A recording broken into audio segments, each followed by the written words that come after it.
জুলাই শহীদ স্মৃতি ফাউন্ডেশন থেকে সরে দাঁড়ালেন বৈষম্য বিরোধী ছাত্র আন্দোলনের সমন্বয়ক সার্জিস আলম। এতদিন ফাউন্ডেশনের সাধারণ সম্পাদক পদে ছিলেন তিনি। বুধবার নিজের ভেরিফাইড ফেসবুক অ্যাকাউন্টে দেয়া এক স্ট্যাটাসে দায়িত্ব ছাড়ার ঘোষণা দেন তিনি।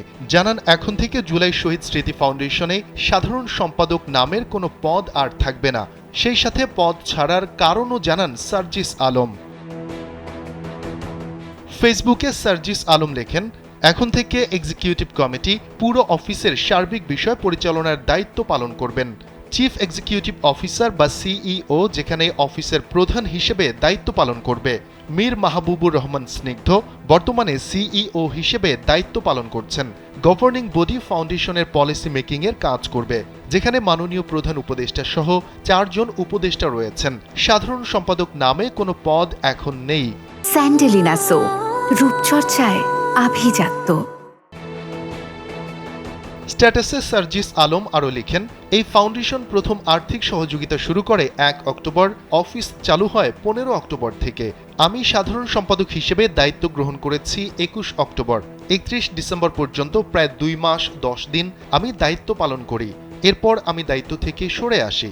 ফাইনালি আমার সাইনিং অথরিটি 7 জানুয়ারি হস্তান্তর হয় এবং অফিসিয়ালি আমার দায়িত্ব শেষ করি। 31 ডিসেম্বর পর্যন্ত ভেরিফাইড 826 শহীদ পরিবারের মধ্যে 628 জনকে আর্থিক সহযোগিতা করা হয়। পাশাপাশি প্রায় 11,000 ভেরিফাইড আহতদের মধ্যে প্রায় 2,000 আহতকে আর্থিক সহযোগিতা করা হয়। স্ট্যাটাসে দায়িত্ব ছাড়ার কারণ হিসেবে সার্জিস আলম উল্লেখ করেন, ফাউন্ডেশনের গতি ত্বরান্বিত করার জন্য সংস্থাটির গঠনতন্ত্র, কাঠামো ও কাজের প্রক্রিয়াতে পরিবর্তন আনা হয়েছে, আর এজন্যই তিনি সাধারণ সম্পাদকের দায়িত্ব ছেড়ে দিয়েছেন।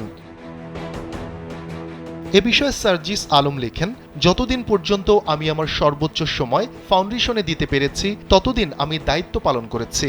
যখন মনে হয়েছে এখন থেকে ফাউন্ডেশনের প্রয়োজনীয় সময় দেয়া আমার জন্য সম্ভব হবে না, তখন আমি দায়িত্ব থেকে সরে এসেছি। আমার কাছে নিজের সীমাবদ্ধতা অ্যাড্রেস করা এবং সেই অনুযায়ী দায়িত্ব গ্রহণ করা বা ত্যাগ করা কোনো দুর্বলতা নয়, বরং এটাতে সাহস লাগে। আমি চেষ্টা করেছি আমার চেয়ারের দায়িত্বের সাথে সৎ থাকতে। শফিকুল ইসলাম শান্ত, কালবেলা।